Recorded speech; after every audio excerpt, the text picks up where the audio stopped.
Thank you, SOSV. I'm super happy to be here with Chris Levesque. He is the president and CEO of Terrapower.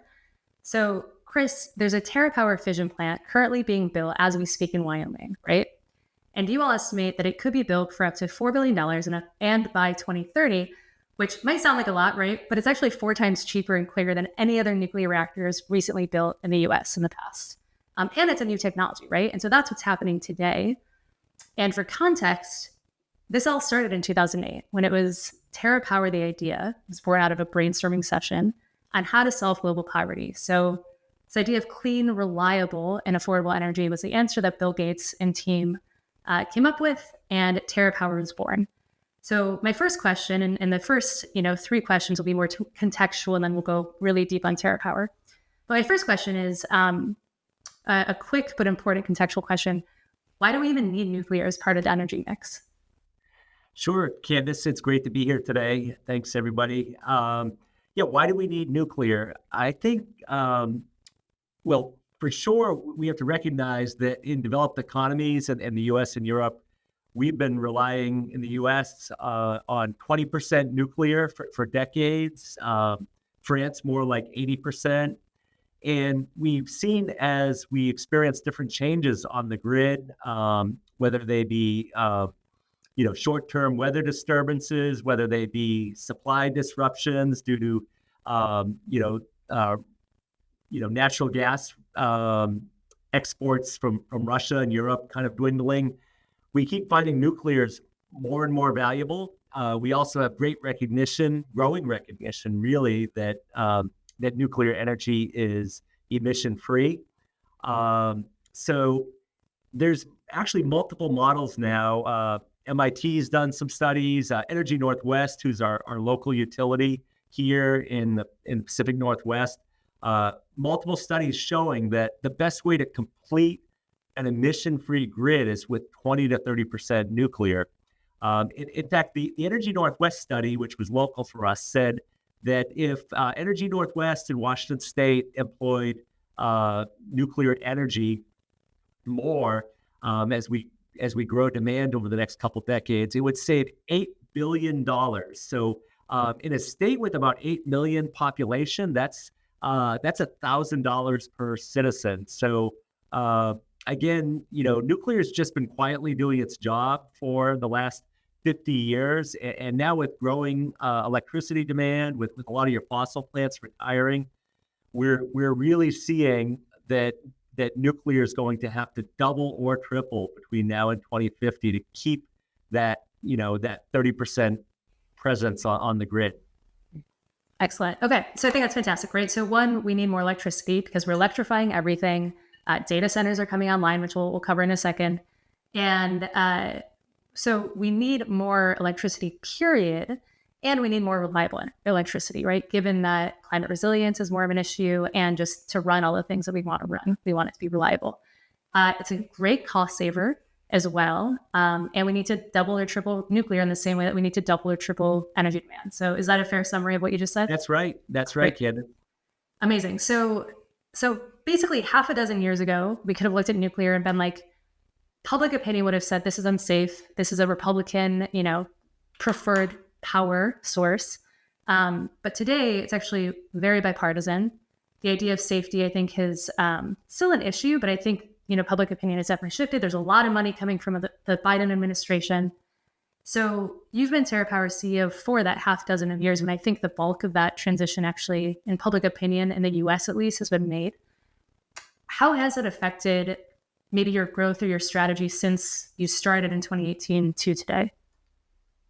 Yeah, for sure, nuclear is experiencing more bipartisan support than ever, really. If I think back a couple of decades, actually, so I grew up in New Hampshire, and all during my middle school and high school years, I was watching some Democratic leaders, Governor Dukakis in Massachusetts and Senator John Kerry, opposing the opening of a nuclear power station called Seabrook in New Hampshire. So nuclear energy support really fell on partisan lines at that time. And recently I had a chance to catch up with John Kerry, who's now the or just recently left, the post as the president's climate envoy. And he's totally changed his opinion on nuclear energy, a big supporter now of nuclear. So that's just one example. I think the recognition that, again, nuclear energy is not just emission free, but what a great energy security solution nuclear provides is also something that's helped with that bipartisan support.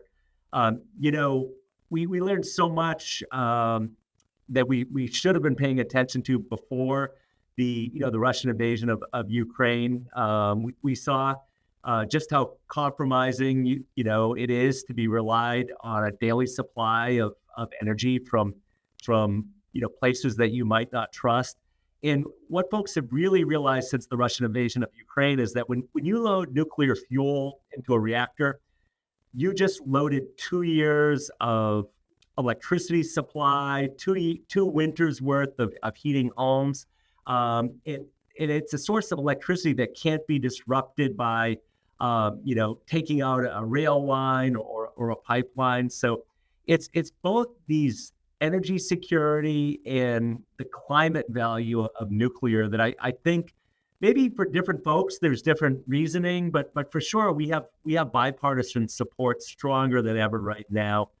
You're right. It used to be, kind of a Republican supported business, but we're based here in Seattle. We have so many folks of all persuasions who are supporting nuclear. A lot of young liberal folks are really behind nuclear, and especially advanced nuclear because of its emission-free characteristics. So yeah, it has been changing over the last maybe 6 to 10 years, I would say, and it's still growing stronger. In a way, you're seeing, both political parties saying, who can do more for nuclear, which is kind of something we've never seen before in nuclear. It's good to see. Yeah, I'm glad you circled back to John Kerry because I was going to ask how does he feel now? I have a couple follow-ups, but the first question I actually have is, you said something about how advanced nuclear is specifically interesting to young liberals because of the emissions-free characteristics. What do you mean by that between advanced nuclear and I guess regular nuclear? Sure. This gets to innovation and really the reason Terrapower was created. I kind of grew up in the old nuclear industry. I was your, somewhat typical nuclear manager, started out on submarines, worked for some of the big nuclear energy companies. And I would say for the first, 30 years of my career, I grew up in an industry that didn't encourage innovation. I grew up in an industry that encouraged, hey, let's just repeat past performance. When we'd have an outage at a nuclear station, we'd say, let's maybe do 1% better than last time. Because I grew up in a very risk-averse industry, a very regulated industry. And, that was really good for nuclear energy after 3 Mile Island to just focus on predictability, safety, strong economics.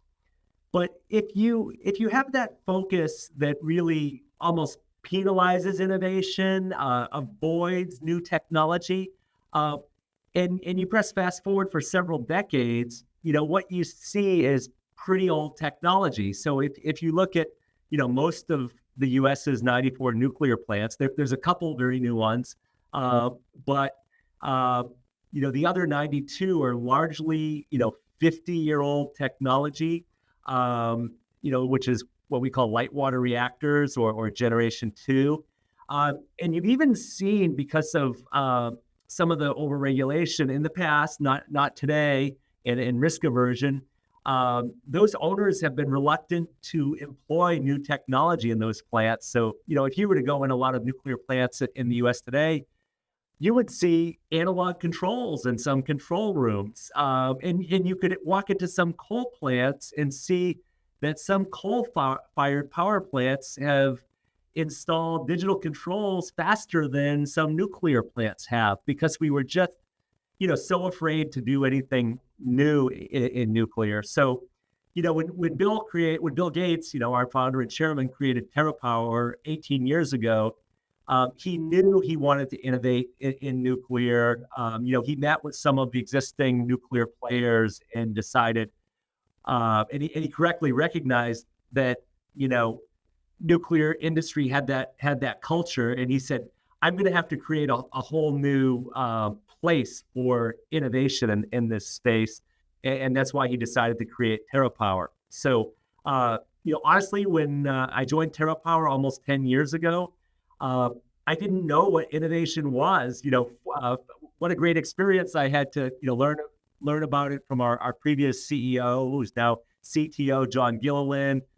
From our young PhDs and even from Bill and our vice chairman, Nathan Merble.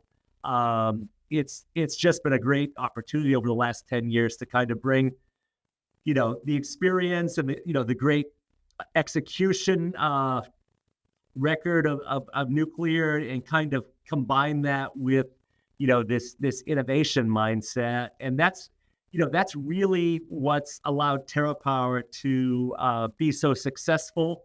Here we are, as you point out, we're the next nuclear power station in the U.S. is going to be a Terrapower technology. So the youngest company in the field is now the leader.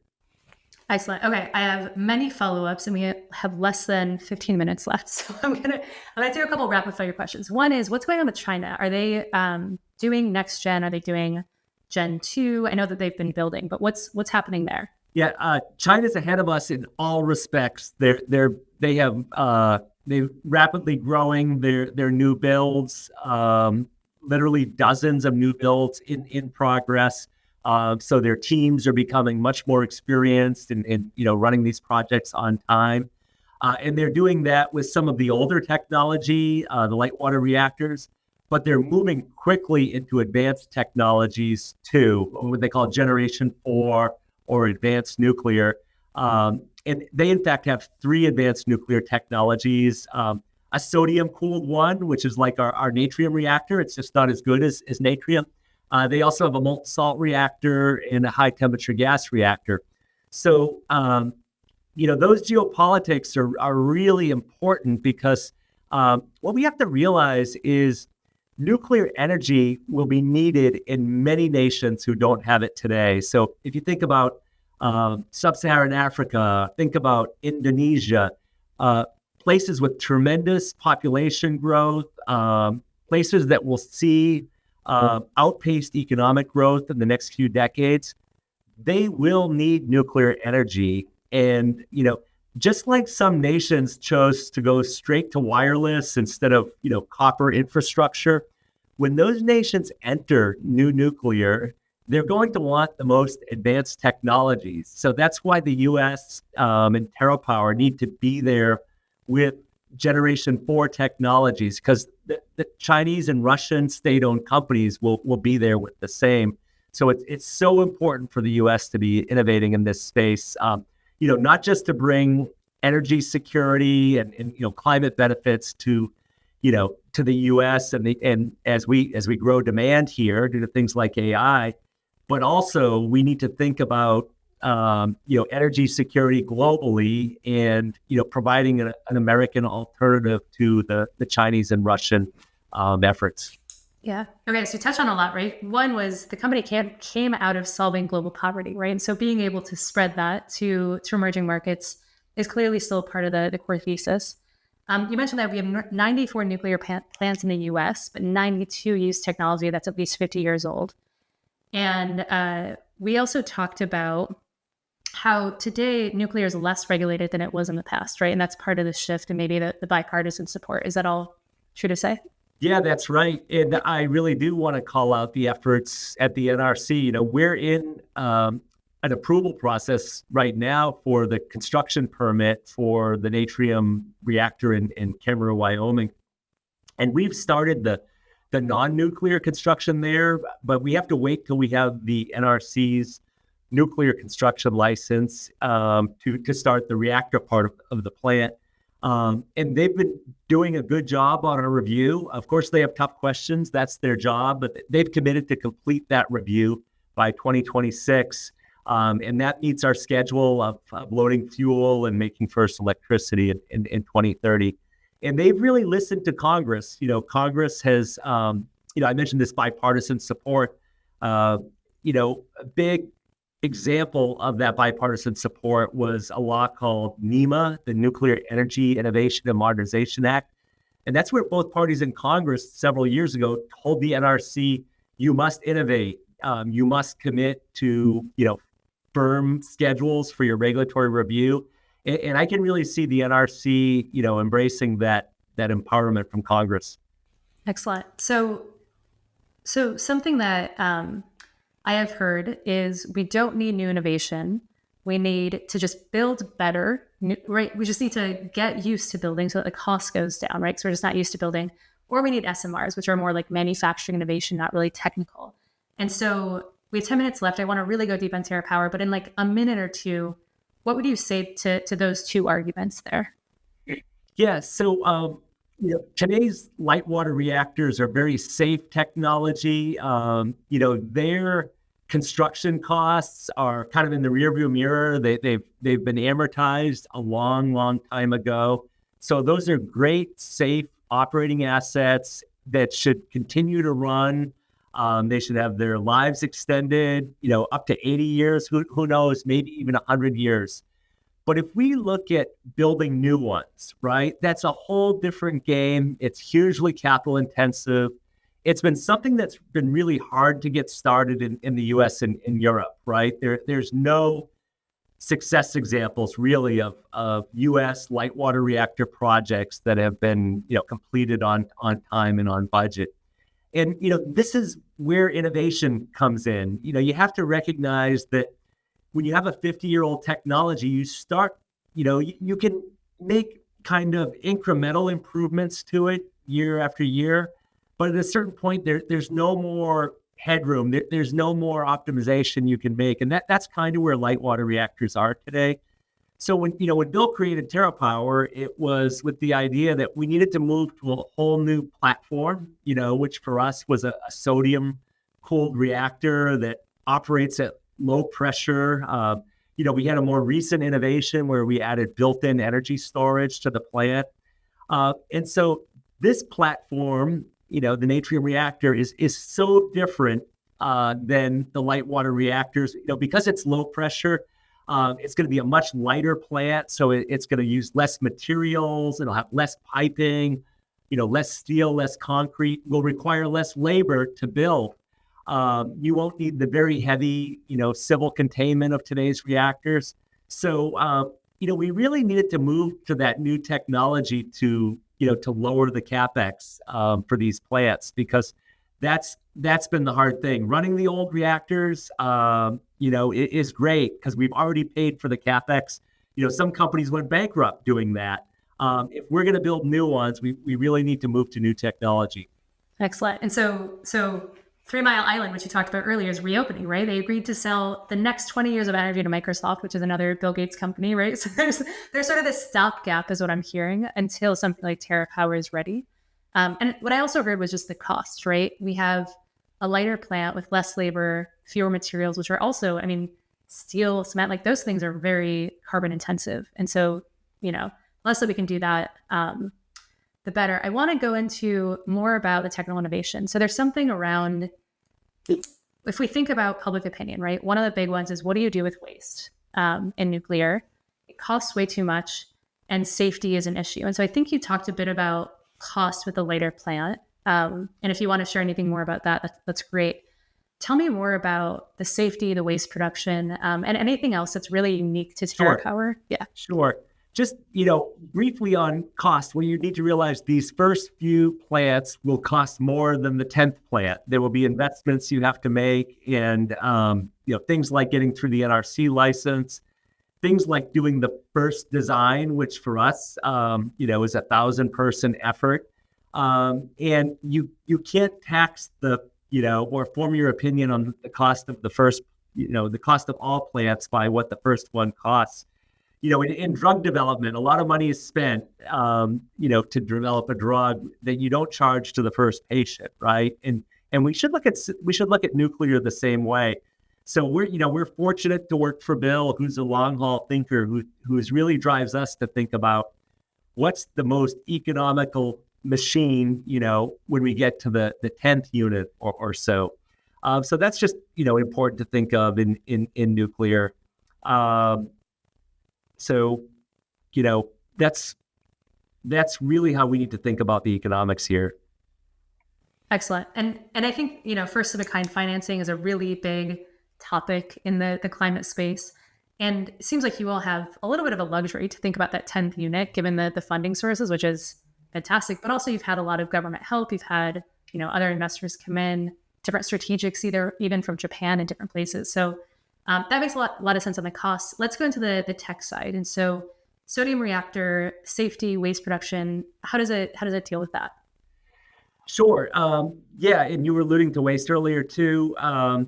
You have, if you're going to talk about waste or use nuclear fuel, you can't help but talk about the great story of today's reactors. So, the 94 reactors we have in the US, about 400 around the world. The used fuel, for sure, it needs special handling. It's hazardous. It needs a final disposal solution.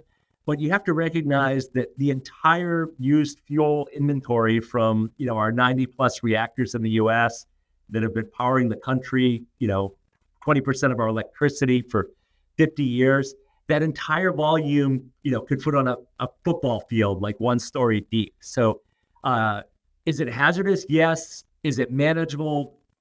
Extremely so.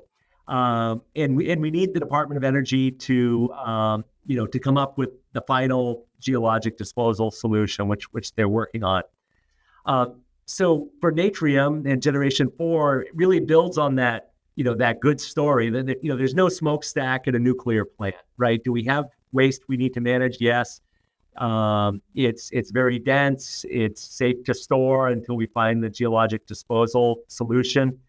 But for Generation 4 reactors like Natrium, we'll generate about 2/3 less waste per gigawatt generated than today's power sources. So it's an improvement on what's already a great story. And I do believe used fuel storage on site is very safe till we get to the geologic disposal, and then when we do identify the geologic disposal location, we've done our own work with MIT that shows, that's very safe as well.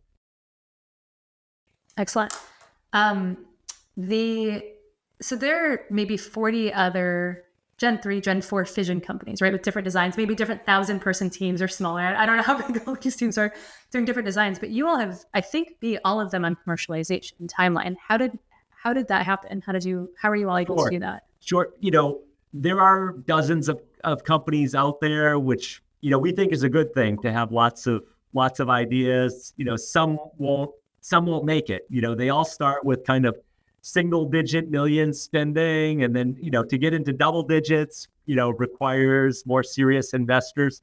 So it's good to see all those possibilities out there. We've been able to advance into what I call triple-digit spending, right? That's what you need to, sustain 1,000-person design effort. There's really almost no one who's at that level of commitment. And for us, that's been enabled by super strong private investors like Bill Gates, like SK, the Korean company that joined our last round at $250 million. It's also been enabled by the Advanced Reactor Demonstration Program, a $2 billion grant. I guess one differentiator I wanted to point out here was how we've structured our first project in Wyoming. Some companies have tried to get the first customers to cover too much of that first of a kind investment. And in our mind, it doesn't work because you're asking the wrong people to pay for the first of a kind costs. Just like in pharma, you don't ask that first patient to pay for all the R&D. So the way we look at it is our private investors will get their return when we sell hundreds of Natrium reactors. The US government will get a sovereign return when we reestablish technology leadership over China and Russia. And when we reinvigorate our supply chain, and when we, improve our grid stability with lots of these new units, but the wrong place to put that investment is on the backs of, regional ratepayers. So when the folks in Wyoming and Utah, pay their electric bills that has the first Natrium electrons coming into their home, it's not going to have anything to do with the first of a kind cost. They're going to pay for the value of the electricity that's determined by the Public Utilities Commission. The value of the electricity, that will be competitive with, natural gas, with solar, wind, and we just feel strongly that's the right way to do our first project. And so the people that are covering that cost are really the strategic investors and the private investors and the government. That's right. Okay. That's right. Which is, that's structuring that first project is in some cases harder than the technology, because what you're seeing is a lot of folks saying we need nuclear now. Look at the AI demand growth, and you're hearing about the restarts of these plants, which is good, but you have to recognize there's probably only maybe 4 or 5 nuclear restarts, and so that's this many gigawatts when we need this many. So we really need to get into these new builds, and except for Terrapower, you're seeing a lot of people kind of pointing at another group to say, oh, you should make the first funding move. Some are saying, oh, the data centers should pay. Some are saying, let's take a company public and we'll raise money that way. And that hasn't been too successful. There's been some nuclear startups that, haven't raised a lot of money by going public. So, we think we have the right, first unit funding plan, which again relies on our private investors and the U.S. Department of Energy. Yeah, I mean, I think that's such an important thing to think about in climate tech, that yes, it's the tech. We need good tech and we need really good financing. And without both of those things just don't work out. So I'm super excited, Chris, for 2030 when the first Natrium plant is ready and Wyoming customers can actually purchase from Terrapower. So thank you so much for the work you're doing and for joining us at SOSV. Thank you, Candice. Thanks, SOSV.